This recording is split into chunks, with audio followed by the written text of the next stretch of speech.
Olá, meus queridos, tudo bem? Então, voltamos aqui para falar sobre a parte 2 da nossa aula sobre administração de tráfego. Então, vamos começar falando diretamente do transporte próprio. Então, o transporte próprio, né, geralmente, a empresa que controla o seu transporte, ela está almejando menores custos, né, e um melhor desempenho da sua frota como um todo, para que ela possa usá-la da melhor forma possível, porque uma vez que o transporte é dela, né, imagina-se que a operação vai ser muito mais fácil e o transporte vai estar muito mais disponível para a empresa. Mas, com relação à operação desse transporte próprio, tem alguns assuntos que são relevantes que a gente tem que ver. Então, a gente tem a roteirização e programação de veículos, que aí a empresa tem que começar a fazer. Ela tem que traçar as suas rotas ou plano de viagem. Os despachos de veículos agora também é uma parte que ela tem que fazer. A sequenciação dos roteiros, né? Então você começa a operar de outra forma.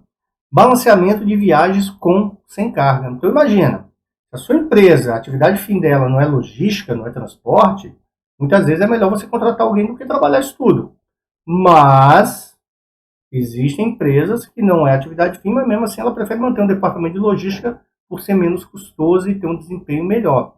Lembre-se que tem produtos que para o cliente é importante que ele chegue na hora, que não tenha furo. Então, nesse momento, é importante que você realmente tenha tenha a sua frota para não deixar esse tipo de furo. Mas vamos lá então, vamos falar então um pouco sobre a roteirização e a programação de veículos.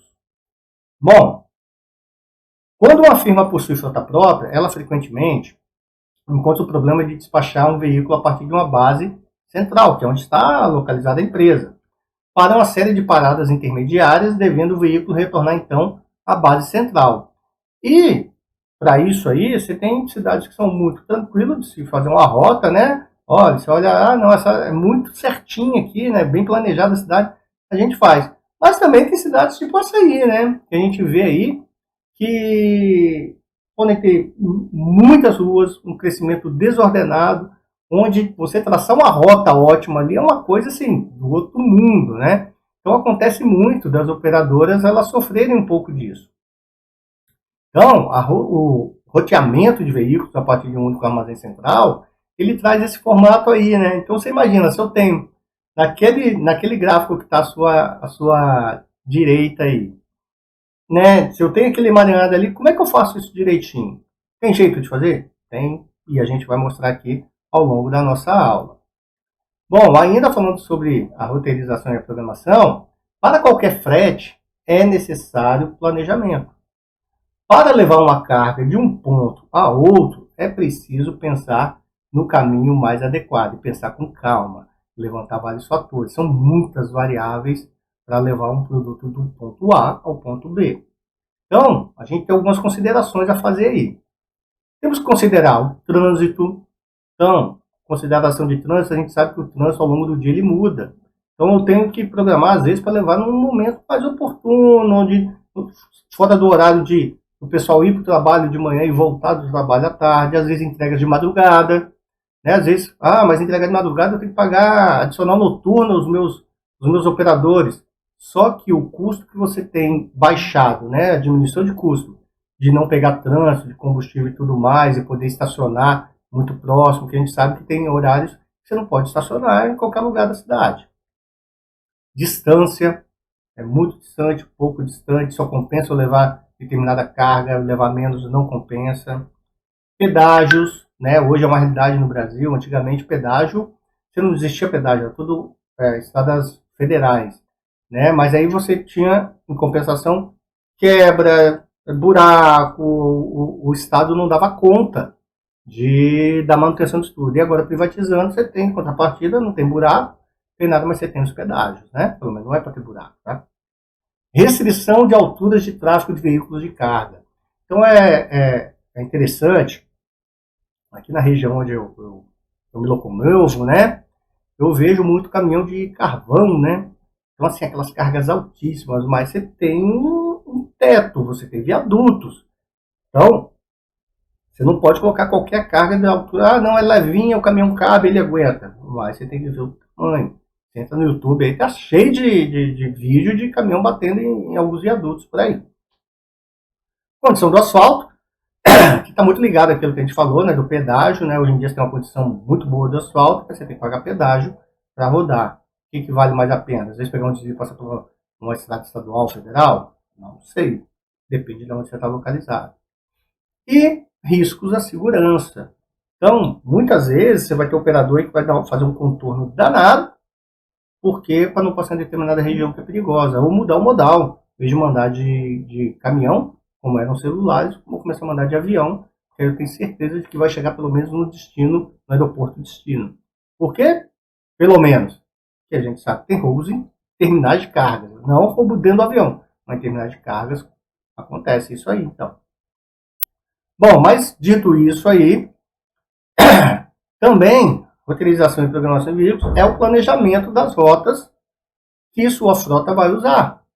Para fazer as entregas de forma mais eficiente, é preciso pensar nas melhores rotas e planejar o itinerário da frota com cuidado. Feito isso, você vai esbarrar, vai ter uma rota ou plano de viagem. Então, isso aí é um problema encontrado para direcionar veículos de uma rede de vias, rios, ou corredores aéreos, ou corredores ferroviários. O movimento pode ser feito pela mínima distância, mínimo tempo, ou por uma combinação dos dois. Então, questão de tempo, né, e distância, né, se torna relativo na logística. Né, e às vezes o custo entra aí também. Então, eu trouxe uma artezinha para mostrar para vocês, é o seguinte, imagine, você tem aí a origem em A e o destino lá em B. Parece muito óbvio, né, que eu possa pegar e fazer o seguinte, eu vou no caminho mais curto, coloco no meu caminhão e levo até o destino B. Mas eu posso ter outras alternativas, né? Eu posso ter o avião, que é o caminho mais rápido. Então o avião entrou aqui, desceu lá rapidinho, tá lá. Mas e o custo, né? Outra coisa, por ser mais rápido, nem sempre o avião vai ser o caminho mais curto. Ô, professor, como assim? Você vai, o avião decolou, mais reto ainda. Não, o avião ainda pode passar por um destino C, um destino D, para depois ir para B. Por quê? Otimização de carga. Então, né, imagina, eu estou falando aqui do Espírito Santo. Às vezes, para você pegar um avião para o Recife, você pega um avião aqui em Vitória, que é a nossa capital, você vai para São Paulo e depois você vai para o Recife. Ou seja, por que não para que me pega, né? Mas porque otimização de rotas, otimização de cargas e por aí vai. Então, isso faz parte de pensar o transporte na logística. Bom, e aí já que a gente tem a rota ou plano de viagem, então isso é a montagem da rota ou plano de viagem é um problema encontrado para direcionar veículos de uma rede de vias, né, como já foi falado, o movimento pode ser feito pela mínima distância ou mínimo tempo, uma combinação, como já foi dito. E aí a gente esbarra, né, nesse... Isso aí eu tirei do Google Maps, tá? Esse print aí da tela, né? Que hoje, quando você sai de casa e coloca o seu GPS no seu carro, ele vai te dar algumas combinações. Ele fala, olha, tem esse caminho mais curto, tem um caminho pelas rotas principais, tem esse aqui que passa no pedágio, esse leva tal tempo, esse mais, esse menos. Ou seja, o próprio GPS ele já está fazendo isso no seu celular, tá? O Google Maps no seu celular. Então, ó, um problema de rota também pode desenvolver múltiplas origens e destinos. Deve ser resolvido considerando as restrições de capacidade de suprimento nos pontos de origem, as fontes e das necessidades do produto no ponto de destino demanda, assim como os custos associados aos diversos caminhos possíveis. Então, além de você descobrir qual o melhor caminho para ir, você tem que saber a demanda e quanto você pode colocar. Vou dar um exemplo para vocês. Aqui, né, no Espírito Santo, a gente tinha um problema do navio, né, o calado dos navios, aqui a gente não tinha profundidade no porto para isso aí. Então, o que acontece? Os navios só podiam chegar aqui com meia carga e sair daqui com meia carga. Então, os navios, às vezes, dá um exemplo, né? Vinha do Recife, passava direto para o Rio, descarregava metade da carga no Rio e voltava para descarregar em São Paulo. E aí, se ele fosse completar a carga só em São Paulo, no Rio, depois voltar para o Espírito Santo. Se ele fosse completar carga só em São Paulo, ele ia daqui vazio para lá para poder pegar a carga. Então você vê que custo é esse.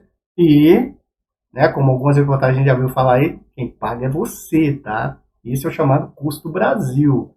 Então agora fizeram um trabalho de dragagem, os navios já entram e saem. Então, assim, melhorou bastante o nosso custo, né, Brasil nesse ponto aí. Bom, um problema de rota também envolve múltiplos, então deve ser resolvido considerando essas restrições, como eu já falei. O problema de programação vai envolver a determinação do número de veículos envolvidos, suas capacidades, os pontos de parada para coleta ou entrega da mercadoria. Então, esses são os problemas que a gente tem geralmente quando a gente vai fazer alguma programação nessa roteirização. Então, a gente começa a entender o seguinte: bons roteiros geralmente podem ser conseguidos pela aplicação das seguintes regras. Não existe regra para isso, professor? Existe. Primeira regra: inicie o agrupamento pelo ponto de parada mais distante do depósito. Então, o que acontece?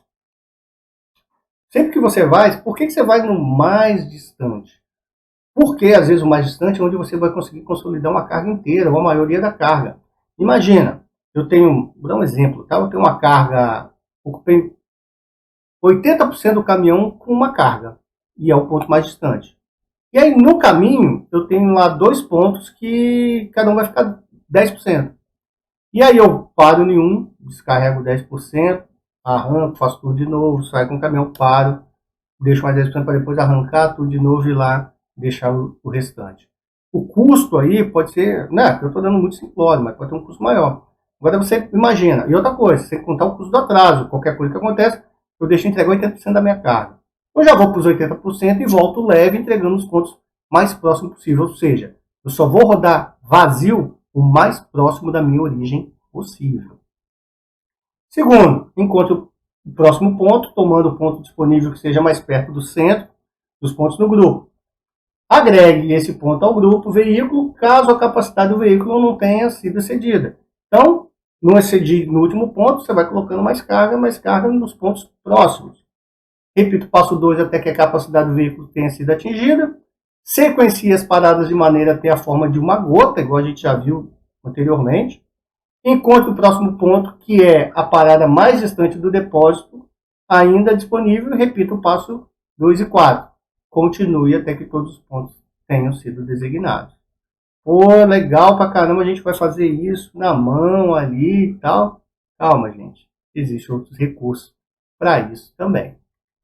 Então, a gente tem a roteirização por software, né? Software, professor? A tecnologia de software roteirizadores pode auxiliar na hora de automatizar as decisões. Esses programas dispõem de várias funções. E aí, é óbvio, né? Quanto mais variável você tiver para colocar no software, melhor ele vai te dar um roteiro, né? Ou melhor ele vai te dar uma decisão, ou pelo menos vai te dar as melhores opções. Né? Se você só tiver uma parte ou outra, não vai funcionar muito bem. Mas ele pode... Esses softwares eles podem ser de grande valia quando a gente está falando em cidades muito densas, né? Muito, com crescimento muito desordenado.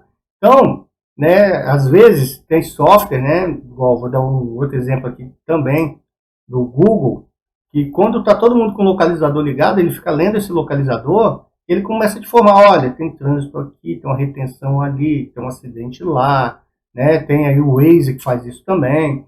Então ele começa a te dar opções o tempo todo de para onde ir. No nosso caso aqui de transporte de cargas, você ainda tem a função, tem que ter a função da carga, né? A carga que está envolvida naquele caminhão para levar para determinado local. E esses roteadores, eles têm algumas funcionalidades. Bom, primeiro, definição e otimização das rotas. Isso aí é bom pra caramba, é bom pra caramba. Tem muitas empresas aí, enormes, tá? Que essa roteirização ainda fica na mão do cidadão. É ele que ainda faz, ele que vai lá e coloca. Ele, em vez de você acompanhar para intervir em momentos necessários, não, ele só acompanha. Então, assim, parece absurdo, mas isso hoje é muito presente ainda. Não se desenvolveu um software que, né? Não se desenvolveu, não. Empresas não adotaram esse tipo de software ainda. Uma pena, porque estão perdendo dinheiro. Outro, análise e determinação do tamanho da frota e capacidade dos veículos, né? Então, ela pega a frota, vai entender qual é aquela frota, né? Às vezes ela vai te sugerir, dependendo do software, tem software caríssimos aí que são feitos para isso, que a sua frota ela não é legal para aquilo ali, né? Ah, você só entrega aqui na sua região até 30 quilômetros, para que você tem uma carreta? Às vezes não vale a pena, né? Porque é ruim de manobrar, não pode entrar em qualquer lugar, sou limitado a horários de vias e por aí vai. E tem ainda a função também de planejamento e sugestão de veículos, que é isso que eu acabei de falar com você, de acordo com a carga, entrega e rotas estabelecidas. Mas nesse caso aí, é o seguinte, olha, para tal carga, para essa rota que você quer, o veículo ideal seria esse. Né? E isso é uma coisa, se você tiver uma frota variada, bacana. Tem a outra funcionalidade é ele poder falar assim, olha, para a sua região que você só entrega, você não precisa desse tipo de veículo. Né? Então, talvez uma função anularia a outra aí, se você estiver andando de acordo.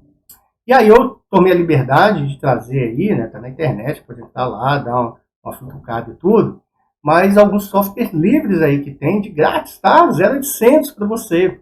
Então temos aí, ó, o sistema de roteirização da Cobly, né, que tá aí à disposição, o software de roteirização Raise, também está à disposição, a roteirizador da Panfield, o software de otimização de rotas SimpleRoute, também à disposição para quem quiser lá e dar uma olhada como é que funciona.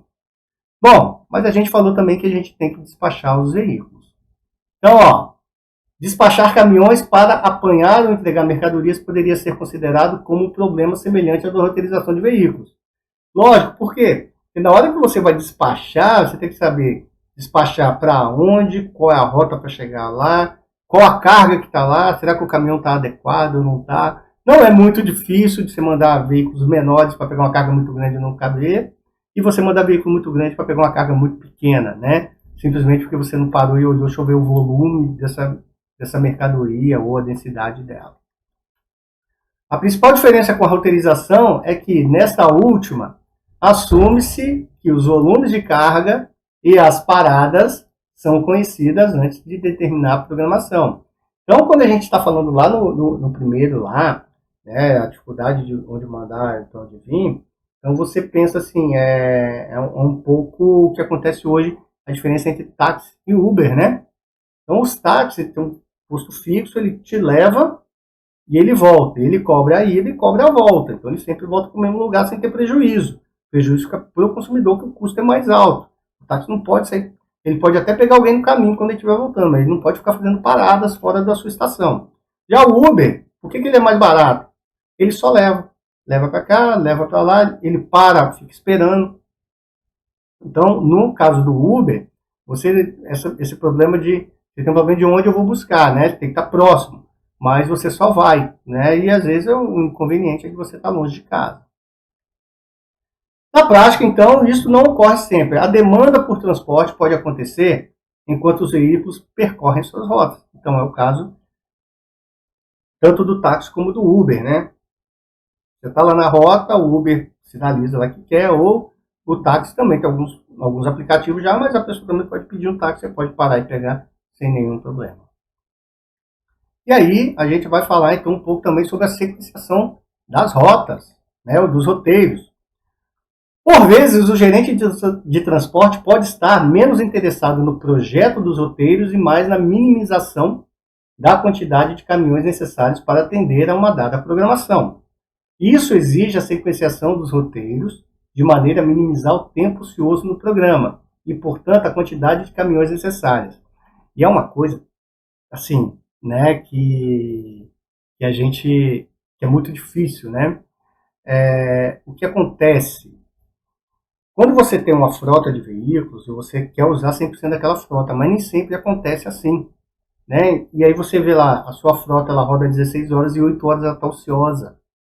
E aí você quer encontrar aquilo ali. Então, às vezes você quer diminuir essa frota para, eu vou diminuir e usar 24 horas da frota. Dá? Depende, porque você trabalha com interfaces. Né? Às vezes você tem lá um cliente que não recebe de madrugada, ou não pode pegar de madrugada, e aí, infelizmente, a frota vai acabar ficando ociosa mesmo. Então, assim, sempre está se buscando minimizar a frota o máximo possível, mas para isso você tem que otimizar esses roteiros o máximo possível também, o que não é fácil, a menos que você tenha um cliente único, né? E aí a gente chega também no balanceamento de viagens com ou sem carga, né? Que é um problema aí, inclusive dos táxis. Uma preocupação comum no gerenciamento de uma frota é o balanceamento das perdas de ida e de retorno. A programação de veículos tornou-se também um problema de integrar fretes de retorno com a distribuição de produtos. Então, o que acontece? Geralmente, um caminhoneiro está na sede dele e ele sai desse jeito que você está vendo aí para levar uma carga para outro lugar. Né? Ele levou, saiu daqui, andou 500 quilômetros, deixou a carga. E na volta, e quando ele deixa a carga, ocorre justamente isso aí, ele fica vazio. E aí que vem aquela história. Eu volto, porque eu vou precisar dessa capacidade aí aqui, para levar outra carga, ou mando meu caminhão aguardar até ter uma carga para voltar. O que é mais benéfico? Como é que isso funciona? Será que eu posso colocar, então, fazer igual os táxis, colocar o custo e de ida e volta e o cliente paga? Será que ele está disposto a pagar? São várias interrogações que acontecem no mundo da logística, principalmente quando descobrir se vai ou volta, como é que vai e como é que volta. Caminhoneiros independentes, a gente já sabe que vai carregado, ele só volta vazio em últimos dos últimos casos. Turma, então essa aqui foi a nossa segunda parte sobre a administração de tráfego. Espero que você tenha gostado. Se gostou, né, vai lá, dá um joinha, vai lá, ativa o sininho, se inscreva, porque a gente vai estar falando mais coisas sobre logística aqui ao longo aí de enquanto o canal durar, enquanto eu puder estar passando algum conhecimento para vocês. Fica aqui o meu abraço, até mais, tchau, tchau.